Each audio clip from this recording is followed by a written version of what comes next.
Bonjour et bonsoir à l'heure que vous allez regarder cette vidéo. Jésus est bon, Jésus est merveilleux.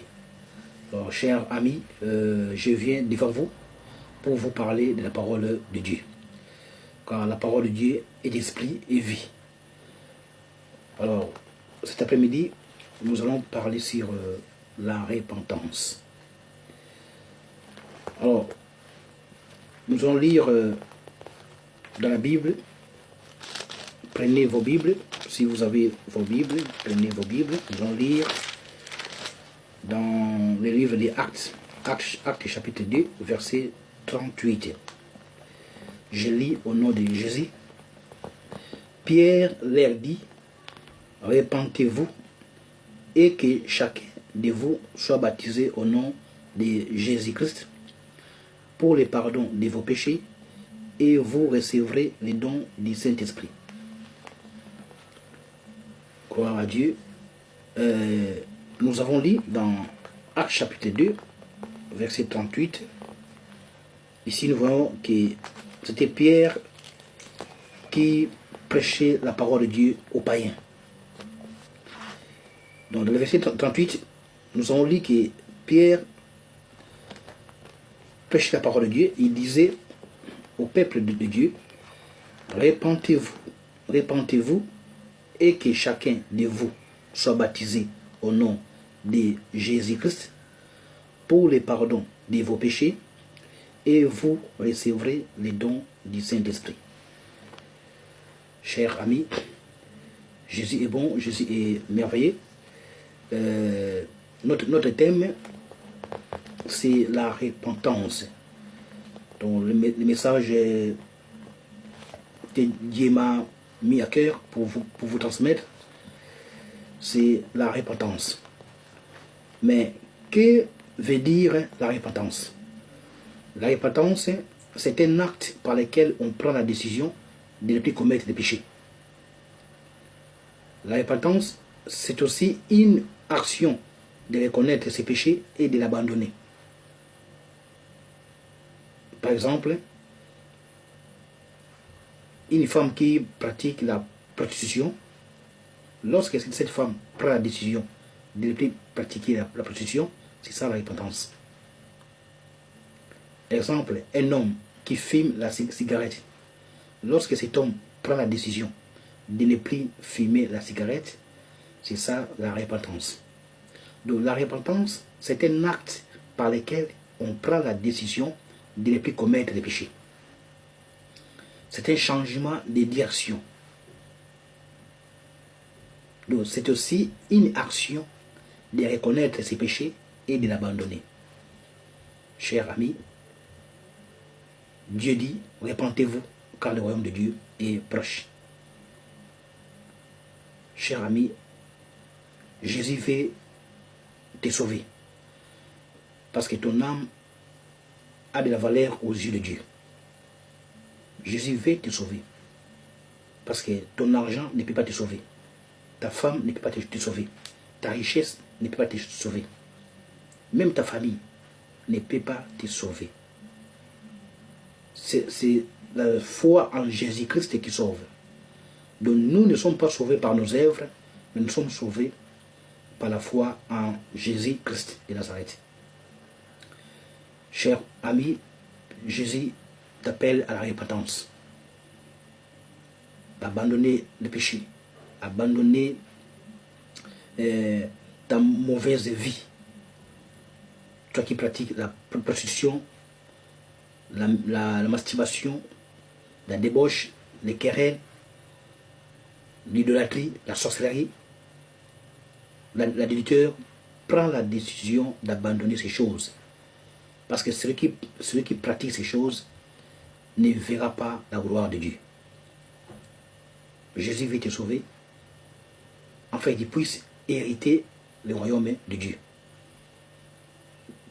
Nous devons savoir que Jésus-Christ était mort sur la croix pour nos péchés, afin que nous soyons sauvés. Donc, si aujourd'hui tu acceptes le Seigneur Jésus-Christ dans ta vie comme Seigneur Sauveur, ton âme est sauvée et tu as la vie éternelle. la vie éternelle, c'est le royaume de Dieu que Dieu a promis aux enfants de Dieu.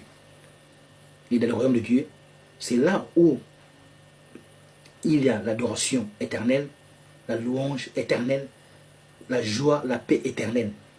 C'est là où nous allons adorer le Seigneur Jésus-Christ par des cantiques d'adoration et de louange. Chers amis, dans ce monde, il n'y a pas la paix. Il n'y a pas la joie. Donc, en dehors de Jésus, il n'y a pas la vie éternelle. Si tu as Jésus en toi, tu as la vie éternelle. Mais si tu n'as pas Jésus en toi, tu n'as pas la vie éternelle. Donc, Jésus est la porte du salut. Voilà pourquoi ici, dans Actes chapitre 2, verset 38, Pierre était disciple de Jésus. Il prêchait le message de la repentance au peuple de Dieu. Pierre disait, repentez-vous et que chacun de vous soit baptisé au nom de Jésus-Christ pour le pardon de vos péchés et vous recevrez le don du Saint-Esprit. Chers amis, repentez-vous. Change ta façon de vivre. Abandonnez la masturbation. Abandonnez les querelles. Abandonnez l'impudicité. Abandonnez les mauvaises vies que vous pratiquez. Parce que la Bible déclare que les salaires du péché, c'est la mort. Mais les dons gratuits de Dieu, c'est la vie éternelle en Jésus-Christ, notre Sauveur. Donc Jésus a besoin de ton cœur. Donne ton cœur à Jésus. Jésus veut te sauver pour que tu puisses hériter la vie éternelle. Chers amis, nous devons savoir que l'enfer existe et le royaume de Dieu existe. Mais Dieu ne veut pas que tu puisses aller en enfer. Voilà pourquoi Dieu veut te sauver, pour que tu puisses recevoir le Seigneur Jésus-Christ dans ta vie comme Seigneur Sauveur, pour que ton âme soit sauvée et tu auras l'accès pour hériter le royaume de Dieu. Cher ami, toi qui écoutes ce message, n'endurcissez pas vos cœurs. Ouvre ton cœur, donne ton cœur à Jésus, afin que ton âme soit sauvée. Et dans ce message de la repentance, je disais que Dieu veut te sauver parce que tu as de la valeur aux yeux de Dieu. Jésus-Christ était venu sur la terre pour sauver les hommes de ses péchés. Jésus n'était pas venu pour juger le monde, mais pour que le monde soit sauvé par lui. Donc celui qui croit au nom de Jésus-Christ, il a la vie éternelle.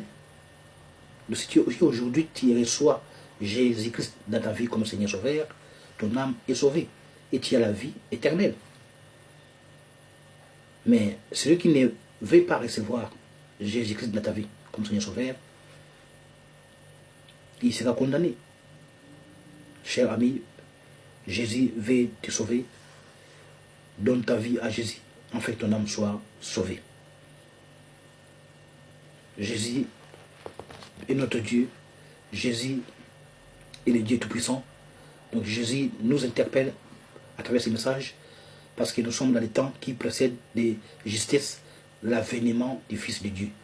Jésus-Christ revient bientôt pour enlever l'Église de Dieu. C'est-à-dire, Jésus-Christ revient sur la terre pour enlever les enfants de Dieu, pour les amener dans le royaume de Dieu. Cher ami, si tu n'as pas encore reçu le Seigneur Jésus dans ta vie comme Seigneur Sauveur, il est temps primordial pour toi de recevoir le Seigneur Jésus dans ta vie comme Seigneur Sauveur pour que ton âme soit sauvée. Et tu auras l'accès pour hériter la vie éternelle. Alors que Dieu vous bénisse abondamment. Soyez bénis au nom de Jésus. Que Dieu vous bénisse abondamment et que ce message soit un message de délivrance, de libération, de réussite pour ta vie et pour ta famille. Au nom de Jésus, j'ai ainsi prié. Amen. Gloire à Dieu, soyez bénis au nom de Jésus-Christ.